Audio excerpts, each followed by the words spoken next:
Волонтеры посетили иностранных студентов СОГМА, которые живут в общежитии. Ознакомились с их бытовыми условиями, передали запас продуктов. Продовольственные товары предоставили предприниматели города. Студенты, в свою очередь, выразили желание подключиться к работе штаба и помочь медицинским учреждениям республики. В Северостинской медакадемии обучаются больше 400 иностранных граждан. Администрация вуза в условиях распространения коронавирусной инфекции снизила для них стоимость проживания в общежитии. Сам региональный штаб волонтеров создан на базе СОГМА. В него входят волонтеры-медики, волонтеры Кавказа и представители Общероссийского народного фронта. Отделения открыты во всех районах республики. Мы приглашаем к сотрудничеству всех неравнодушных, тех, кто может помочь, оказать посильную помощь. Пожалуйста, тоже присоединяйтесь. А нужно нам позвонить, приехать, зарегистрироваться и тогда только принимать участие в этих мероприятиях, потому что везде приняты повышенные меры безопасности.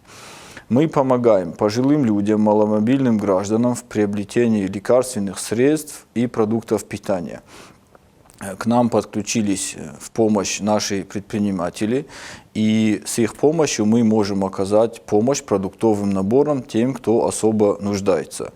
Данные заявки мы тоже принимаем и по мере возможности оказываем эту посильную помощь.